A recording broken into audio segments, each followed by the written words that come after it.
Mapagpalang araw sa ating lahat mga minamahal kong mga viewers and followers. Diyos taagaw tan ni kamo aming ngawawagi nga gibanag ko.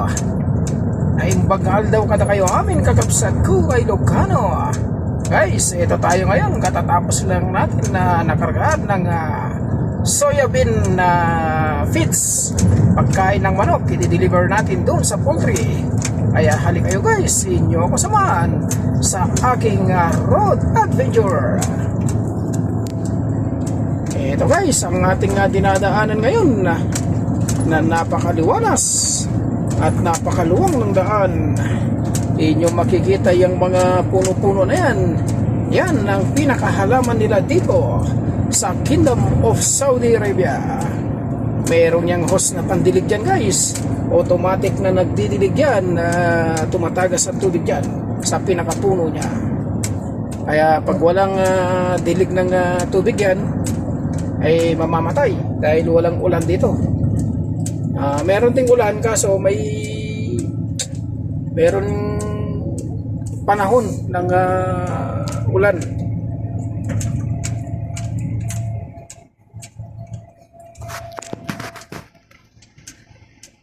Tulad yan, disyerto pa rin guys, disyerto pa rin ang ating dinadaanan sa magkabilang kilid ng ating dinadaanan. Malayo-layo nga lang, kailangan nating magtyaga. Nating pag-deliveran malayo.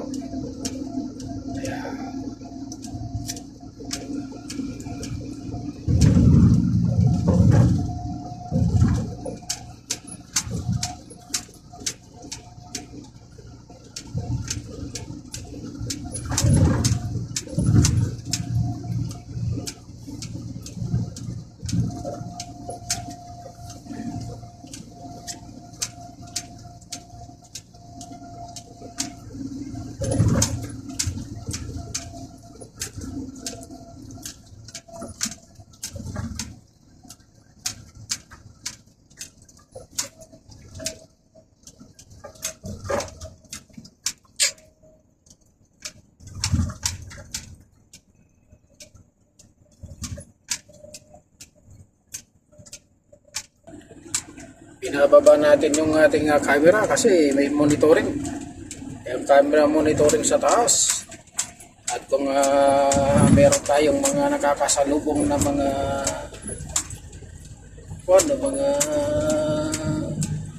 lesbo.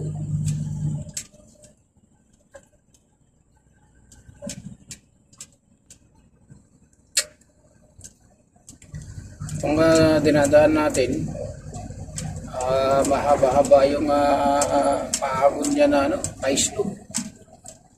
Medyo may kahirapan din ang makina na managpo. Gawa nga ng itong mabigat ang ating pangarga. Tarenta tuloy natin guys.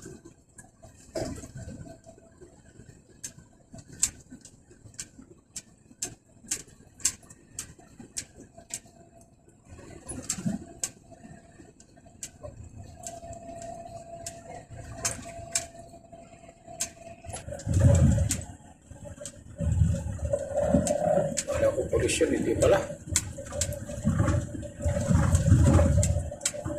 Kala ko pulis, hindi pala. Panigurado lang. Panigurado lang guys. Siyempre may mobile tayo dyan sayang din yung traffic violation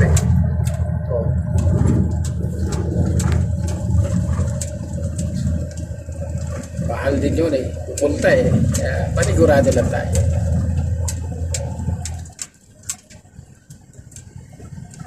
Kaya ngayon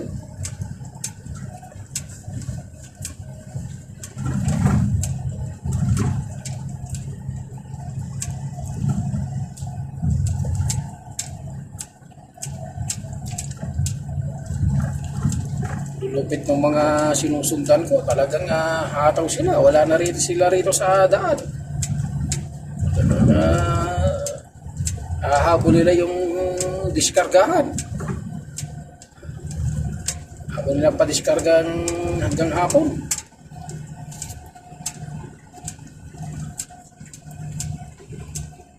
Huli nila yung truck van. Bago mag-truck van, nakapasok na sila diyan sa kanilang dinadaanan. Kaya hataw sila.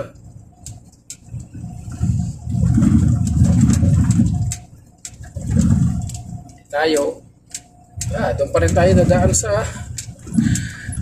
dati natin dinadaanan dito sa loob ng dito loob ng Medina. Diyan pa rin tayo.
Yung bundok rito, itim. Itim ang bundok dito, ang kulay. Kasi parang yung sunog ba? Masunog na bato. Yung ibabaw. Kaya kulay itim. Sa Pilipinas, kahit na ang kulay ng bundok doon, yung lupa, di ganito itim.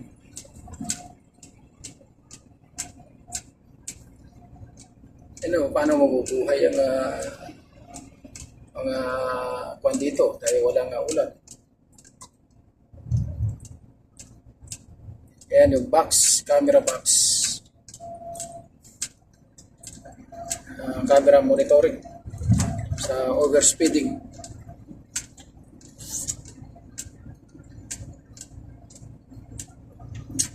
Napakaliwanas ng daan. Ganito lang sana kaluwang ng daan sa dyan sa Inang Bayan, Pilipinas. Siguro yung mga biyaheng Manila to Tuguegarao, matatagpo ng bus yan ng mga minimum na lang 6 na oras. Kung ganito. Kasi yung mga bus dito, ang tutulin takbo sila ng pag walang nagraradar sa gaila, talaga isasagad nila ng 125 Pero kung may radar, 100 lang.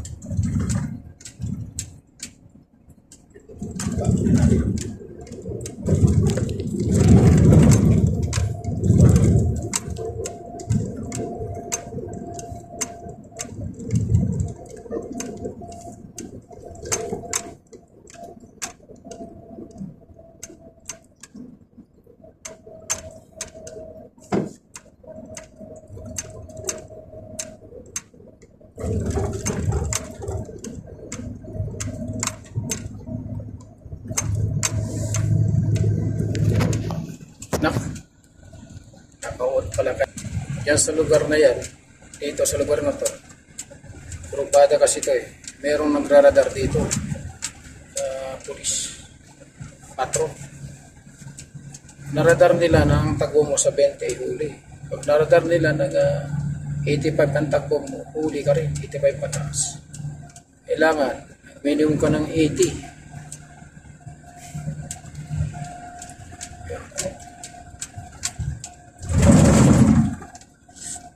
Tama naman yun. Kasi kaya nga overtake yung mga ibang traffic. Gawa nga ng napakabagal ng sinusundan. Napakabagal guys.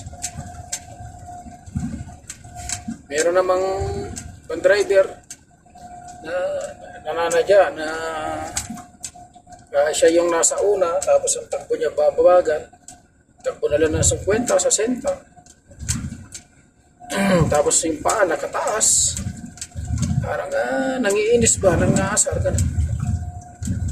Sa ganun ng mga sistema.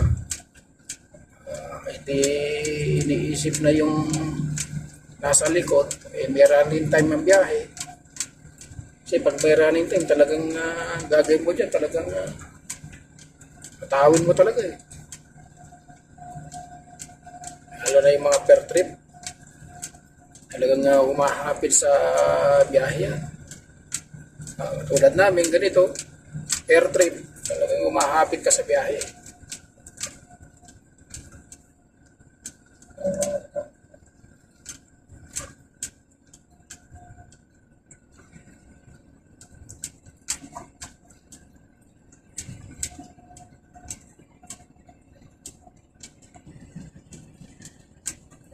Tulad ng bundok na yan, nating nasa harap.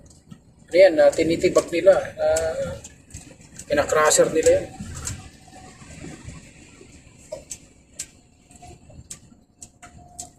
Ginagawa nilang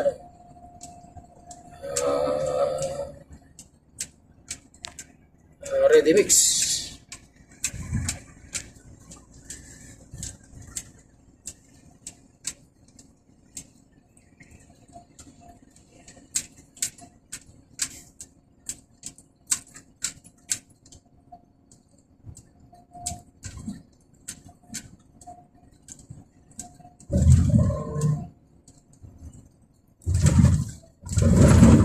Hanggang ilalim din, kulay itim din yung na yan, yung nakukuha nila dyan na bato. Dyan sa bundok na yan na nasa kaliwa.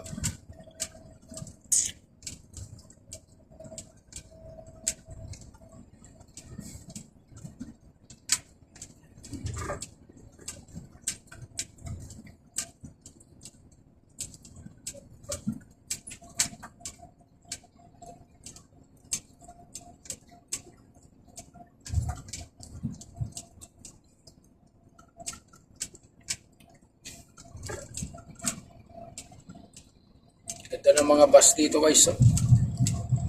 Ganda ng bus na yun. Daniel Travel. Bilog. Kaya gawa yun.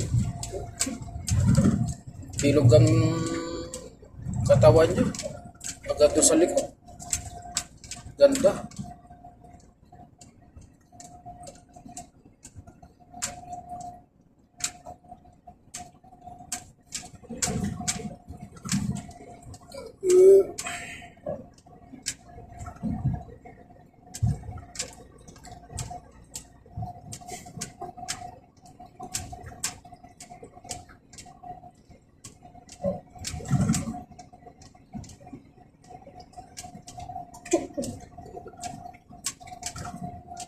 Ito hindi ko wish lang. 91 tayo. Wish lang.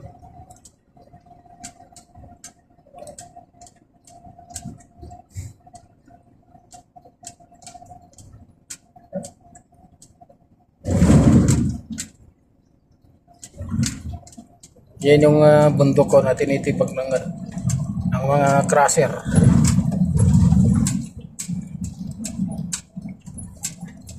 Hanggang sa ilalim, maitim.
Kanina, ang tulin-tulin nitong reefer na to na Almaray. Eh, ba't kayo bumagal?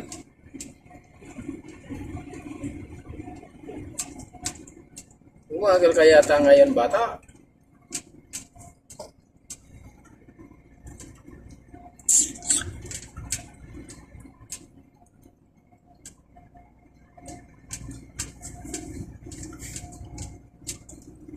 Mga ganyan nag-alawan eh, nagsasekot.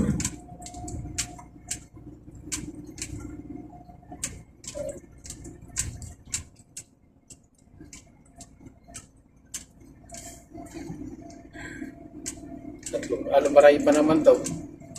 Pag manghuli pa naman yung pulis na overspeed sa mga checkpoint, so sinabing itinawag sa kanila Almaray, ang unang madadali yung nasa unahan. Yan ang unang uhulihin. Hindi naman nila alam yung body number kung sino yung overtake na Almaray. Kaya yun yung mahirap dito eh.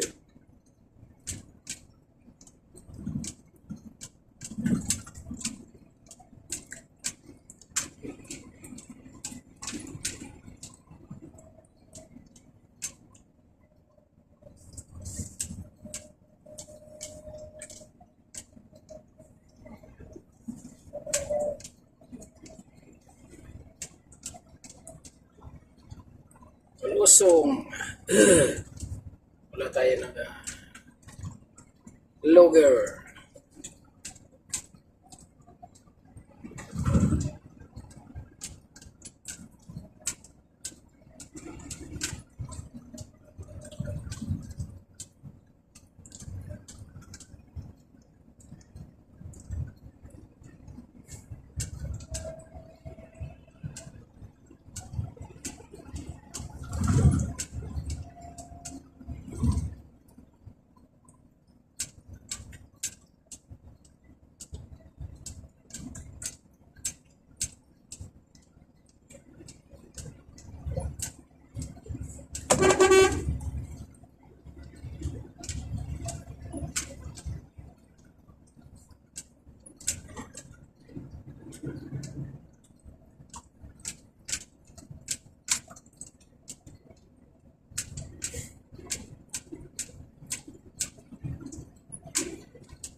Ganyan nagalawan, inantok yan.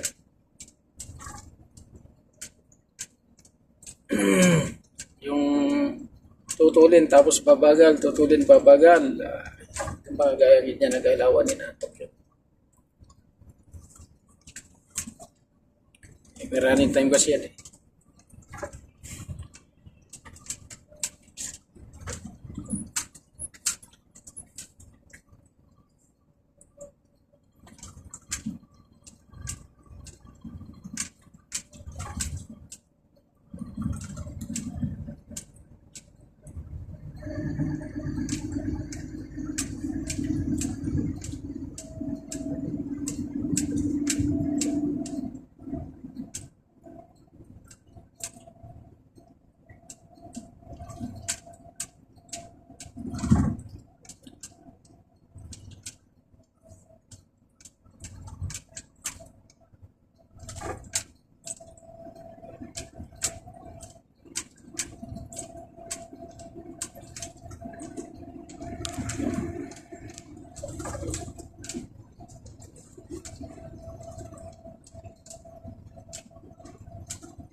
Ganda sana dumaan dyan eh. Sa kanan na yan eh.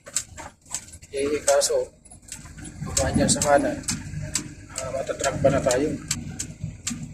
Kaya diretso na lang natin dito. Kasi kung doon tayo dumaan, makakalusot tayo dyan sa una. Doon sa pangalawa ito eh. Track ban din doon.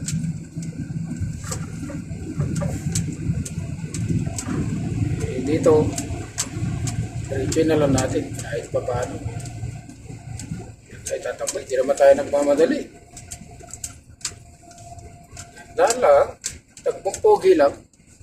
Hindi naman tayo nagmamadali sa biyahe. Wala namang running time.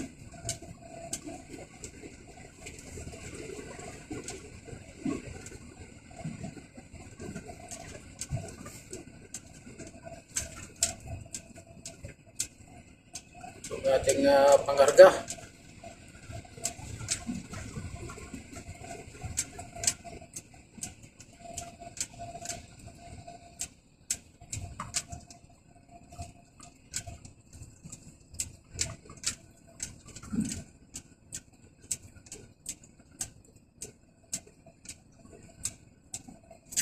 Yung mga Dyna na ganyan, Dyna ang tawag nila rito sa Saudi yan eh. Ang tawag din sa Pilipinas yan, ELF. Dito naman Dyna. Yan yung mga pangkarga nila ng mga pakwan, kalabasa, kamatis, basta yung mga vegetable, mga frutas, gano'n.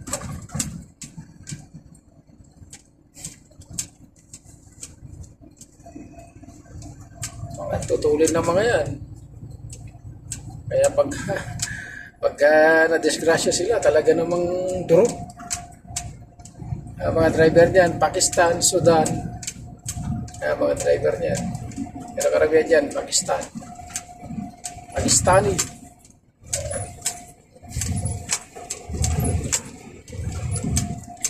Kaya ganyan ang mga pinagkakarga ng mga prutas sa mga gulay, walang truck ban yan. Diretso yan pang pasok sa bayan. Kung truck kasi ang gamitin, matatrack pa. Saka konti lang naman ng mga karga niya. Hindi naman yan punong-puno. Pero yung pakwan, mabigat din.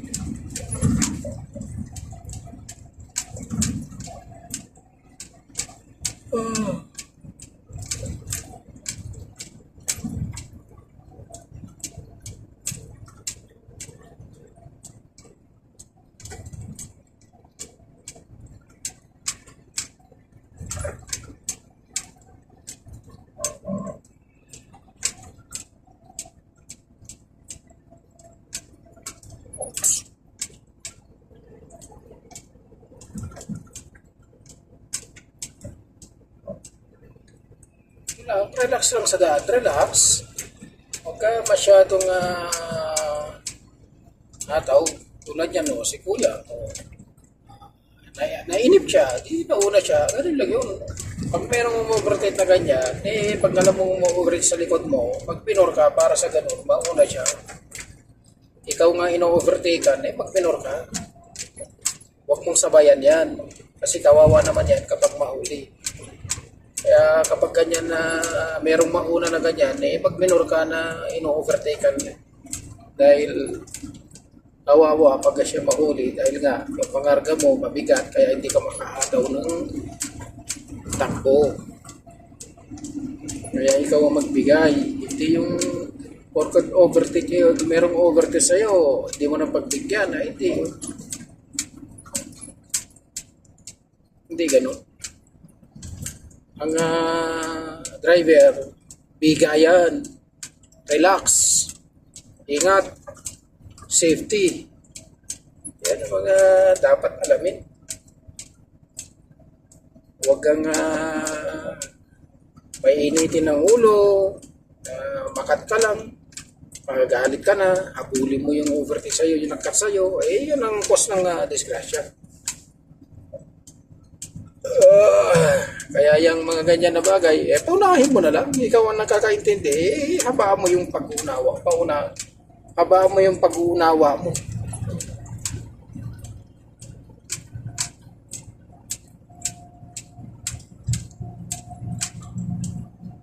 Huwag mainitin ang ulo pagka sa kalsada, sa lansangan pa.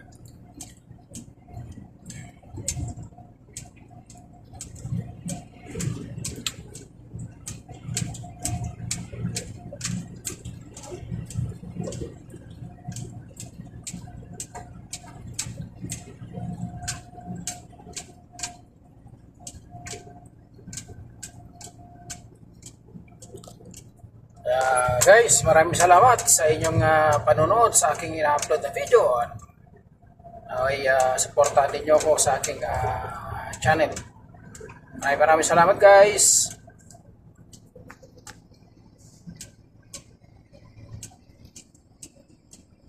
Nasa Diyos ang awa, nasa tao ang gawa.